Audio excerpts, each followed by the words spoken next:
Welcome class 9। अब आपको अगर आवाज़ आ रही है तो मुझे चैट पे बता दीजिए।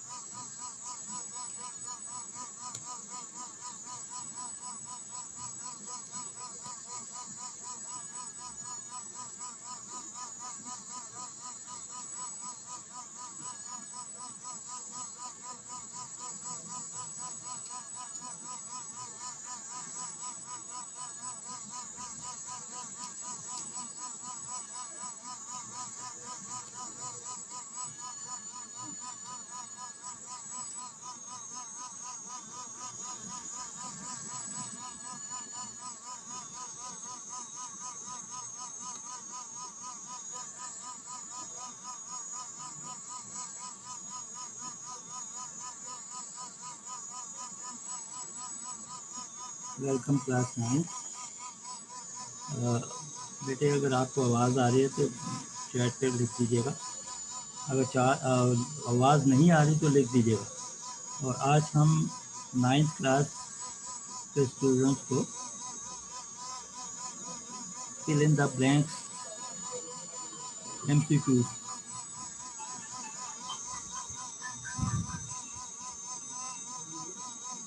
MCQs स्टार्ट कर रहे हैं कि इसके तमाम MCQs जो पॉसिबल हो सकते हैं वो आज मैं आपको एक्सप्लेन करूँगा कि किस तरीके से उसका सोल्यूशन सेट होते हैं, और ये नोट करते जाइएगा।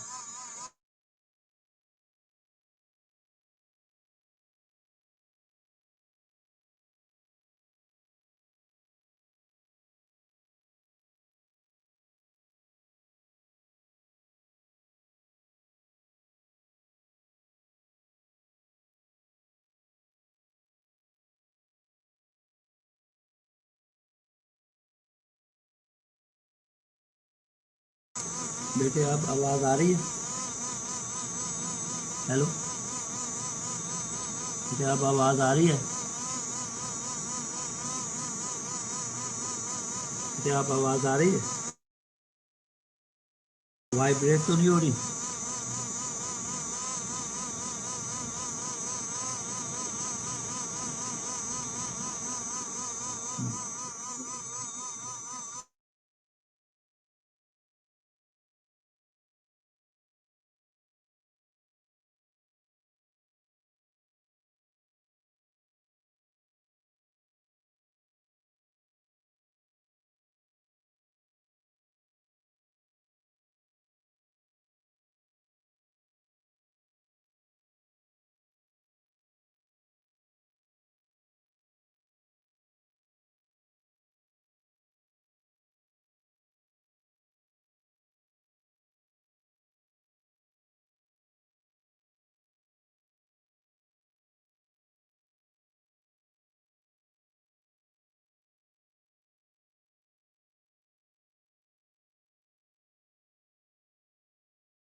बेटे अब आवाज़ आ रही है?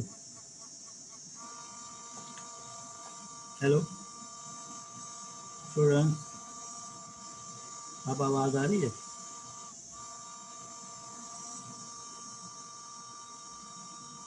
हेलो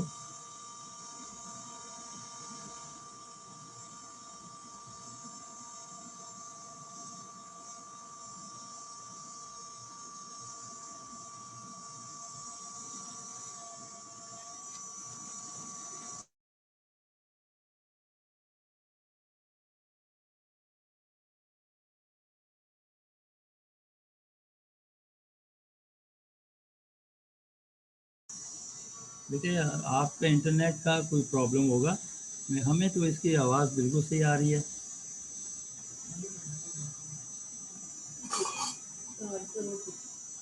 हेलो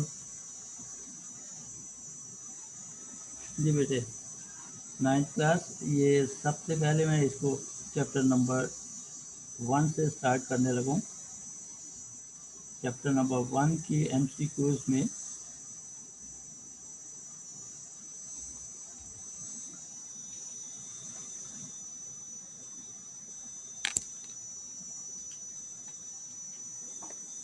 एक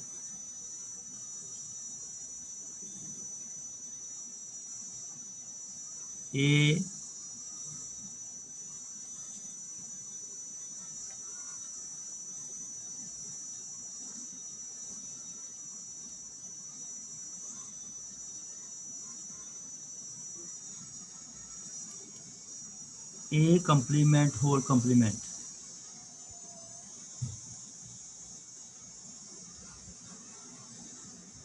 इज इक्वल टू डैश। देखिए बेटे, सपोज करते मैं आपको इसका आंसर तो वैसे ए आएगा, ए आंसर है। कैसे ए आएगा?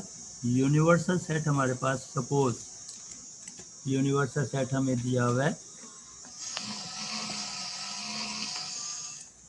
यूनिवर्सल सेट 1 2 एंड 3 सपोज, और सेट ए हमारे पास दिया हुआ है only 3। Universal set A complement is equal to होता है यूनिवर्सल सेट माइनस ए। देखिए यूनिवर्सल सेट में 3 है, ए में भी 3 है, 3 कैंसिल कर देंगे तो बाकी हमारे पास क्या आया? 1,2 आएगा। ओके, अब इसका फर्दर हम जब लेंगे complement, A complement whole complement, अब हम फिर दोबारा से यू में से किसको माइनस करेंगे? ए कॉम्प्लीमेंट को। तो क्या आंसर आएगा? अब ए कॉम्प्लीमेंट हमारे पास क्या है? 1 और 2। इसमें यूनिवर्सल में से 1 और 2 कैंसिल कर देंगे तो बाकी क्या बचा हमारे पास? That is to be 3, only 3। और 3 किसका आंसर है? ए का। तो therefore A complement whole complement is equal to A, because this is equal to ए।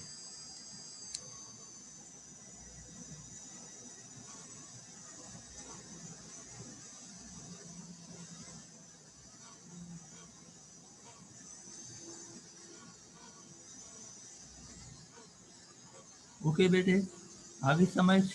अब ये तो आपका ए कॉम्प्लीमेंट के लिए आ सकता है इस तरीके से। इसी तरीके से नेक्स्ट आपका MCQs हो सकता है पॉसिबल कि आपको ए सेट, आपको एक दे दिया गया है 1 2 एंड 3, और बी सेट आपको अगर दे दिया जाए ए कॉमा बी, आपको ए क्रॉस बी मालूम करना है। तो कैसे करेंगे? ए के नंबर को 1 2 3 क्रॉस ए कॉमा बी। तो बेटे इसका आएगा 1 कॉमा ए। देखिए स्मॉल ब्रैकेट लगाकर कर्ली ब्रैकेट बाहर होगी, कॉमा लगाइए 1 comma B. In the same way ये 2 कॉमा ए, फिर 2 comma B and 3 comma A and 3 comma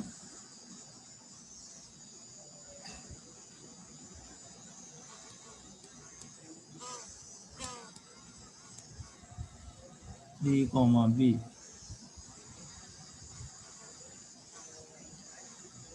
close.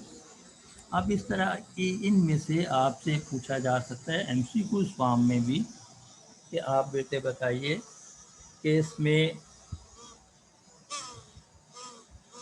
Relation बता दीजिए क्या है।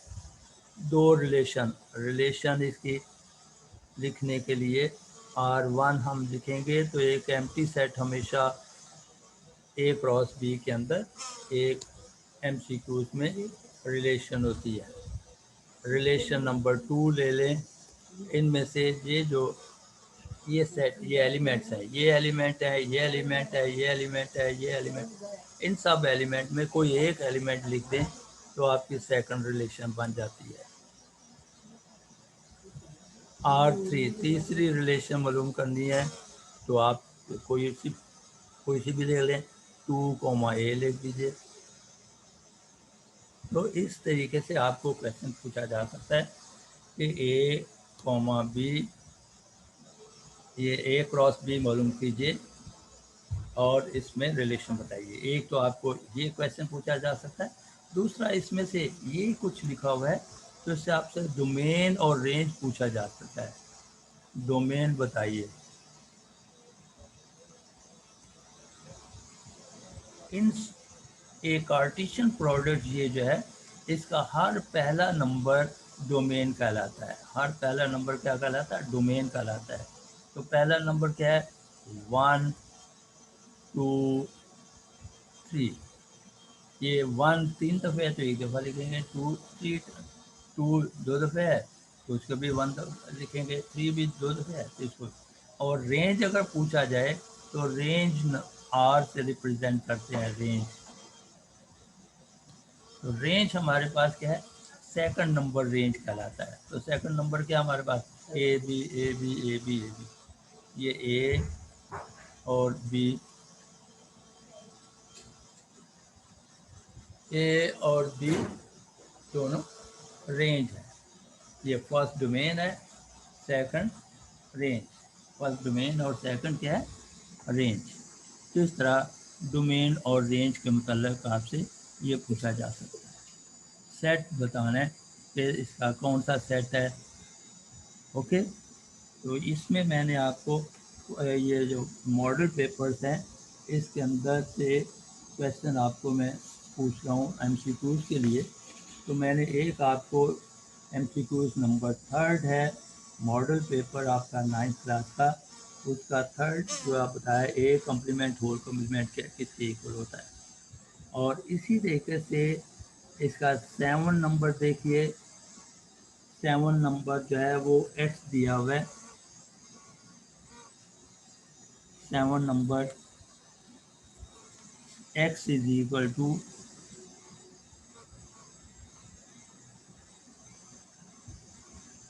2 3 5 7 11, 2 3 5 7 11। ये बताना है कि कौन से सेट हैं ये 1 और अपने आप के ऊपर डिवाइड होते हैं। The numbers which are divisible by 1 and itself is called prime number. इनको क्या कहते हैं? Prime number. इनको क्या कहते हैं? Prime number. ये प्राइम नंबर है, ये ऑड नहीं है। अक्सर बच्चे समझते हैं ये ऑड है। और 2 जो है, 2 इज ऑलवेज भी है प्राइम नंबर। 2 प्राइम भी है और इवन नंबर भी है, इसको इवन प्राइम भी कहते हैं। तो ये नंबर कौन से? प्राइम। अगर इसका एक दफ़ा ये भी आया था कि ये नंबर 2 3 5 7 11 लिखा था, तो उसमें ये कहा गया था कि आप फर्स्ट 3 प्राइम नंबर लिखे। तो फर्स्ट 3 प्राइम नंबर कौन से होंगे?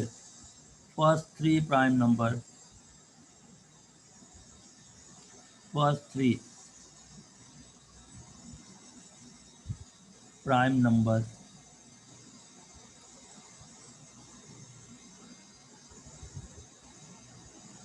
तो फर्स्ट 3 प्राइम नंबर जो हैं वो बेटे पहले 3 ले दीजिए, 2 3 और 5। ये फर्स्ट 3 प्राइम नंबर्स हैं।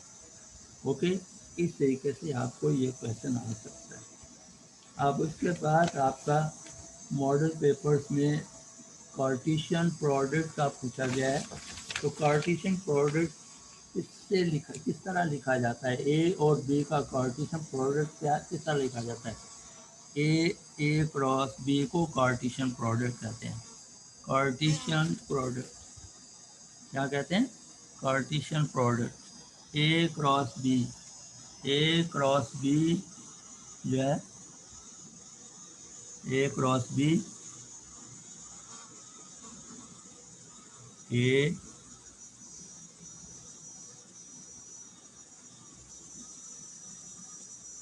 Cross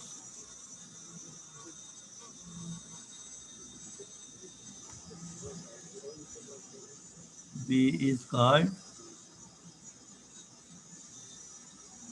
Cartesian product.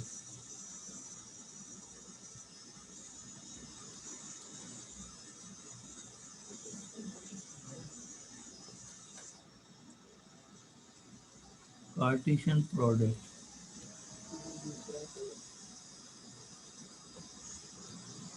mean A cross B. Cartesian product किससे रिप्रेजेंट करते हैं? A cross B.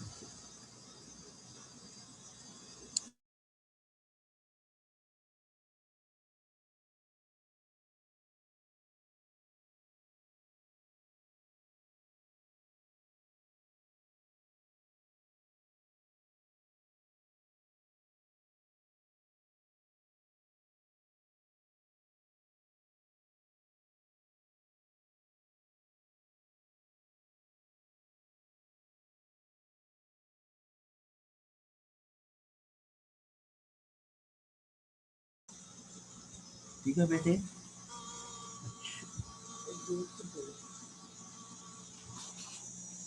बेटे आपको समझ आ रही है? अब आवाज़ आ रही है ना? अब मैं अपने से कुछ और आपको एमसीक्यूज दे रहा हूँ। ये जो एमसीक्यूज बता रहा हूँ इनको ख़ास तौर पे आपने देखना समझना है, क्योंकि आप जो कुछ भी बताया जाएगा अकॉर्डिंग टू एनुअल के हिसाब से बताया जाएगा कि क्या क्या आपको आ सकता है, ताकि उसको आप अच्छी तरह प्रिपेयर कर लें। ओके, तो अब आपको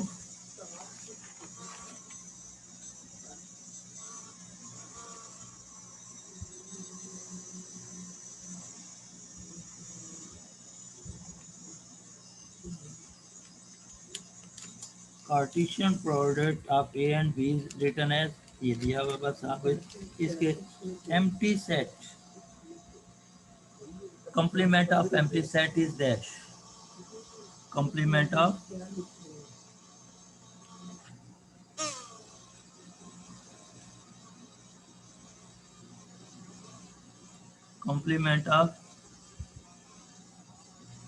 empty set is dash.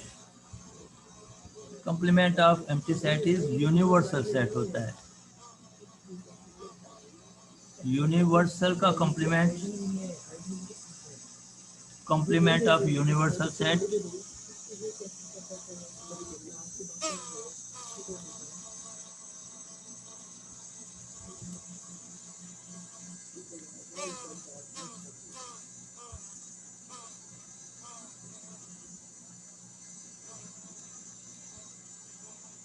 of universal set is empty set. empty set को फाई से रिप्रेजेंट करते हैं। यूनिवर्सल का कॉम्प्लीमेंट empty और empty का कॉम्प्लीमेंट यूनिवर्सल सेट। ओके, अब हम सेकंड चैप्टर से रिलेटेड कुछ एमसीक्यूज करते हैं। सेकंड चैप्टर से related, for example chapter number 2 से q रेज पर n nth root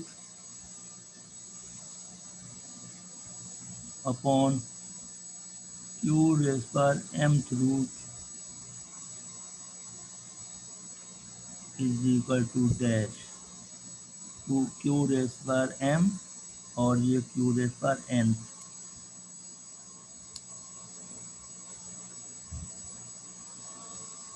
is equal dash.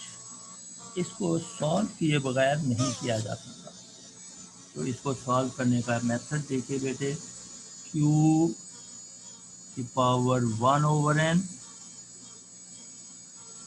Upon q की पावर 1 ओवर m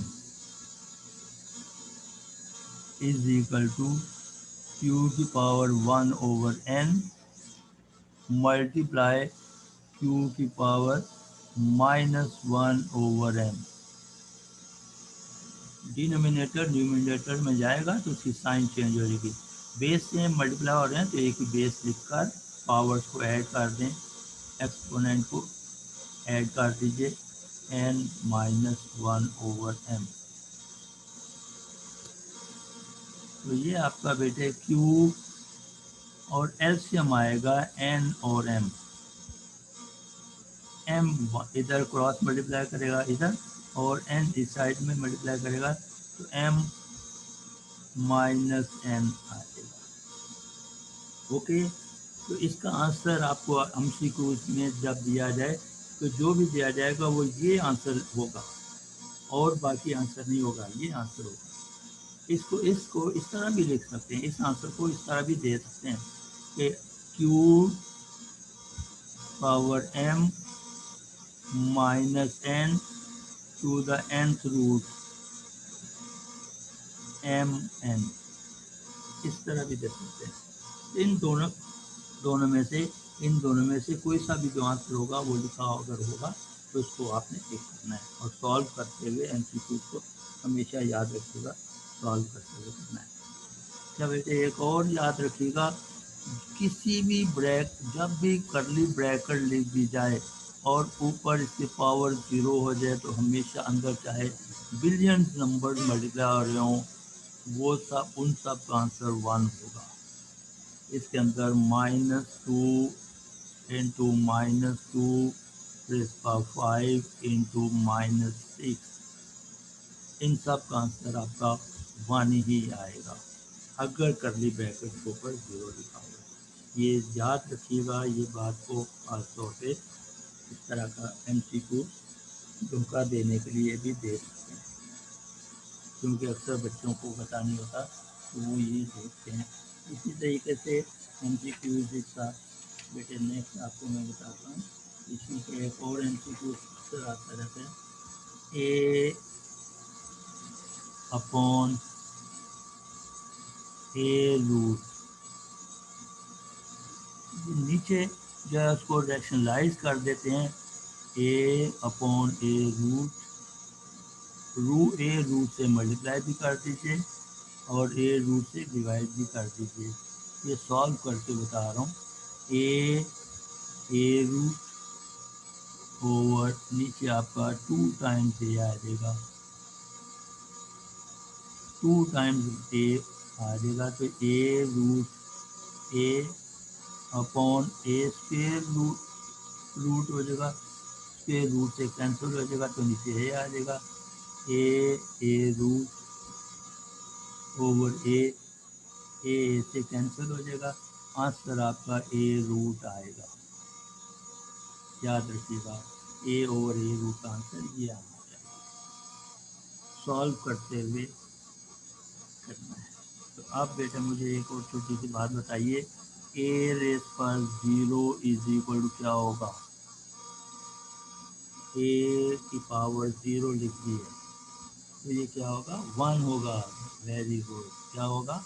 1 होगा। ए के पास 0 क्या होगा? 1। और अगर इसी तरीके से 3 रेस पास 0 है तो वो भी क्या आ जाएगा? आपका 1 होगा। किसी भी नंबर की पावर 0 हो जाए तो क्या होता है? 1 होता है। किसी भी नंबर की पावर 0 हो जाए तो क्या होता है? वो 1 होता है। तो ये आपको मैंने इसका एमसीक्यू बता दिया। इसी तरीके से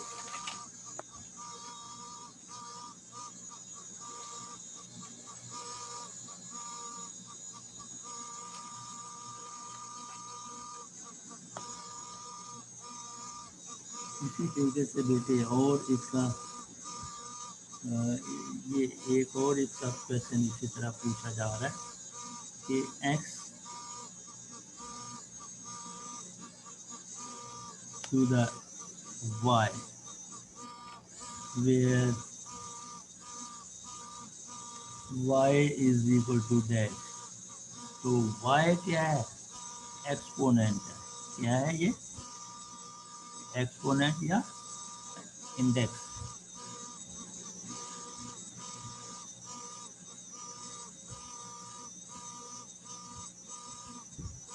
और इंडेक्स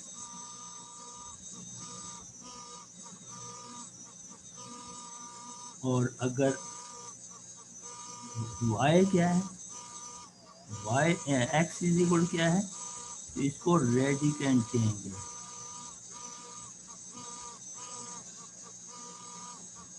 एक्स को क्या कहेंगे, रेडिकेंट कहेंगे। क्या कहेंगे इसको, इसको क्या कहेंगे, रेडिकेंट कहेंगे।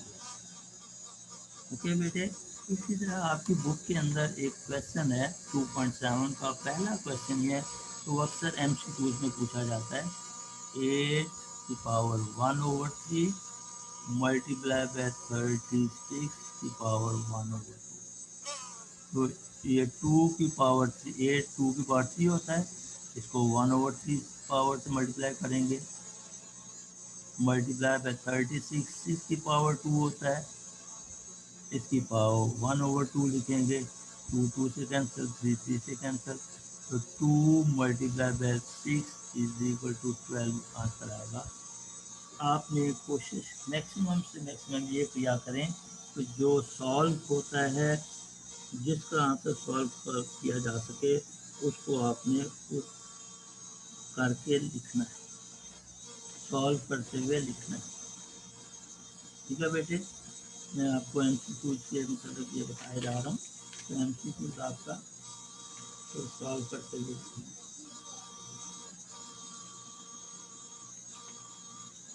एक और बेटे देखें आपके इसी में से ही, एडिटिव इनवर्स क्या होता है, A minus B, additive inverse of A minus B,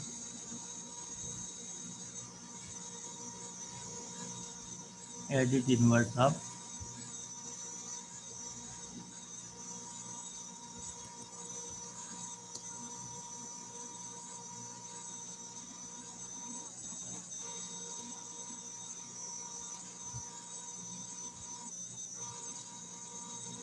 A minus B is, इसकी हमेशा क्या करते हैं, हमेशा याद रखिएगा, जो भी लिखा हो उसको बाहर माइनस लगाकर ब्रैकेट लगा दीजिए, ए माइनस बी, तो क्या आएगा, माइनस ए प्लस बी आ जाएगा। बेटे बहुत कम टाइम रह गया, ये 5 मिनट रह गए, तो साइन चेंज, इसका मतलब है आपको इसकी साइन चेंज कर दीजिए, साइन चेंज कर दीजिएगा, बाहर माइनस लगाएंगे, ब्रैकेट ओपन करेंगे, तो ये आपका आंसर है।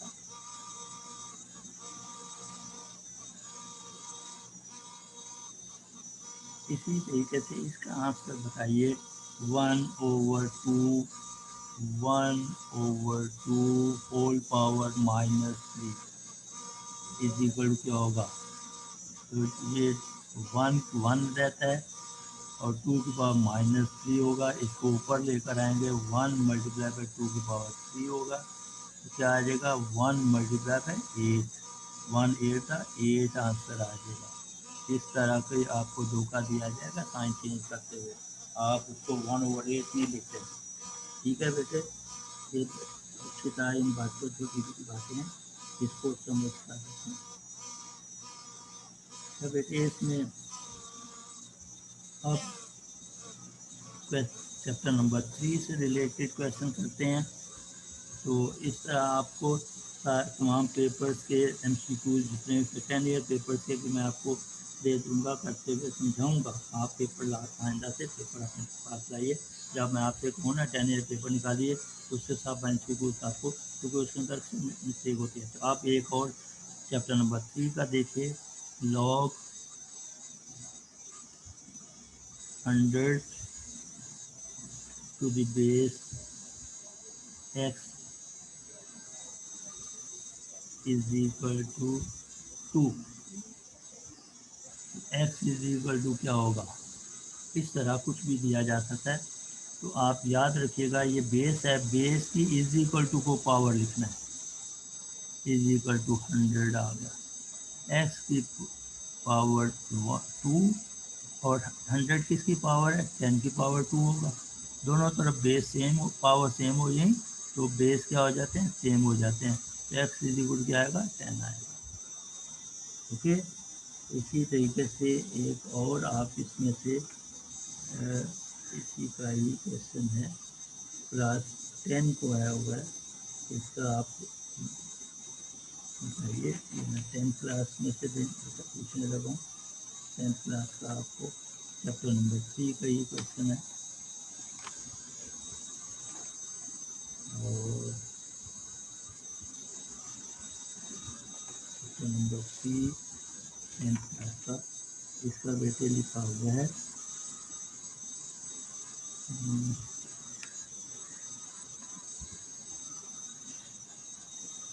81 to the base x, 80 log 81 to the base x is equal to 4. So x raised power 4 is equal to 81 implies x raised power 4 is equal to 3 raised power 4. ये number जो है इसकी, ये x की power है, ये check करना है कि कौन सा नंबर है जिसकी 4 पावर करें 81 हो, तो वो 3 है। पावर सेम है तो बेस सेम हो जाएंगे, तो x इज इक्वल क्या आ जाएगा, 3 आ जाएगा। ये 10th क्लास के अंदर पूछा गया है। तो ये क्योंकि चैप्टर दोनों का सेम है, इसलिए दोनों में से किसी का भी पूछा जाएगा, ऐसा आपको सी के इक्वल होगा। ओके, इसी तरीके से उसने पार्टीशन प्रोडक्ट भी पूछा है, यूनियन ऑफ टू। उसके बाद देखिए आपका 3 रेज़ पावर 1 0 जो है वो उसमें पूछा गया आपको। इसका आंसर क्या होगा, 1 2 1 3 5 7 dash 1 3 5 7 dash 1 3 5 7 dash is close with respect to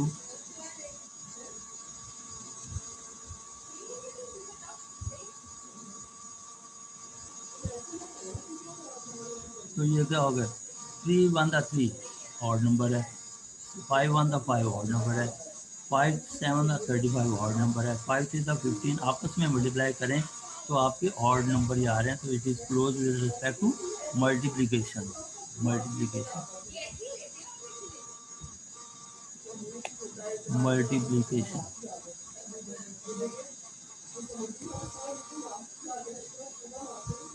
okay, तीसरा प्राइम नंबर जो है वो भी मल्टीप्लिकेशन के लिहाज से क्लोज होते हैं। और प्राइम नंबर में देखें, अगर प्राइम नंबर को अगर मल्टीप्लाई करें उसमें प्राइम नंबर में कौन कौन से आते हैं, 2 3, ये मल्टीप्लिकेशन लिहाज से क्लोज नहीं है, क्योंकि 2 को 5 से जब मल्टीप्लाई, 5 प्राइम है तो 2 को 5 से मल्टीप्लाई करें तो क्या आएगा, 2 5 10, तो 10 तो आपका इवन भी है, लिहाजा वो मल्टीप्लिकेशन के लिहाज से प्राइम नंबर जो है क्लोज नहीं है। ओके, ऐड करते हैं हम 2 और 3 5, ओके, 3 और 5 8, नहीं प्राइम। एडिशन के लिहाज से भी नहीं है, मल्टीप्लिकेशन के लिहाज से भी नहीं है, डिवीज़न के लिहाज से भी नहीं है, और सब्ट्रैक्शन के लिहाज से भी नहीं है। ये प्राइम नंबर जो है किसी के लिहाज से भी क्लोज नहीं होते। इसका मतलब है इसका कोई पर्टिकुलर फॉर्म, प्राइम नंबर का कोई पर्टिकुलर फॉर्मूला नहीं बनता। ओके, इसी तरीके से ये बहुत बर्निंग क्वेश्चन आता है, बर्निंग क्वेश्चन है इस तरह, x -3 plus 4 is equal to 0। Solution set क्या होगा इसका, इसका सोल्यूशन सेट एम्प्टी सेट होगा। क्यों एम्प्टी सेट होगा, देखें क्योंकि सबसे x -1 x -3 is equal to 4 minus इधर 4 आ गया। जब भी ये वर्टिकल लाइन जो होती हैं इसको मॉडुलस भी कहते हैं और एब्सोल्यूट वैल्यू भी कहते हैं। तो एब्सोल्यूट नेवर भी negative, is equal to negative दिया है, तो देखो सोल्यूशन सेट इसका आंसर भी क्या आएगा, एम्प्टी सेट आएगा। ओके बेटे, आप बेटे टाइम आपका ख़त्म हो गया, इसमें अलार्म दे रहा है, तो इंशाल्लाह सी यू अगेन नेक्स्ट टाइम। तो अब आप MCQs करने के बाद फिर MCQs के तमाम के आंसर भी बताऊँगा, समझाता जाऊँगा, ताकि पहले MCQs उसके बाद फिर एक जो है ना वो क्वेश्चन भी सॉल्व करना शुरू कर देंगे हम इंशाल्लाह। वो इम्पोर्टेंट क्वेश्चन जितने भी हैं हर चैप्टर से रिलेटेड, क्योंकि रिवीजन में हम इम्पॉर्टेंट क्वेश्चन ही आपको समझाएंगे। तो इंशाल्लाह अल्लाह से उम्मीद है कि आपका पेपर बहुत अच्छा होगा, क्योंकि आपने मेहनत भी किया। तो मैं आपको एक ट्रिक बताता हूँ। फर्स्ट फाइव चैप्टर 5 जो हैं, फर्स्ट 5 पेपर 10 ईयर के पेपर ले लीजिए। पहले 5 साल के पेपर में आपके चैप्टर नंबर 1 से लेकर 7 8 तक जो आपके कोर्स में सिर्फ उनके एमसीक्यू निकाल लें। 100% उनमें से ही आपका 9th क्लास के लिए एमसीक्यूज आएंगे। उनमें से 100% कह रहा हूँ। कोई एमसीक्यूज अगर पूछना हो तो आप इससे पूछ सकते हैं। क्यों रटना नहीं, समझने के लिए कह रहा हूँ आपसे। तो वो मैं कोशिश करूँगा जल्दी 10 ईयर पेपर अगले नेक्स्ट टाइम लाइएगा, तो उसके नंबर 1, नंबर 2, नंबर 3 आपको जल्दी आंसर सही जो होगा वो बताता जाऊँगा कि ये इसमें आपको ये होना चाहिए। उन्होंने भी टेस्ट रखा हुआ है, लेकिन उसमें कुछ मिस्टेक हैं जो आप गलत कर जाते हैं, और अगर कुछ समझ ना हुआ कि क्यों इसका आंसर ये है तो वो बताया जाएगा। ओके।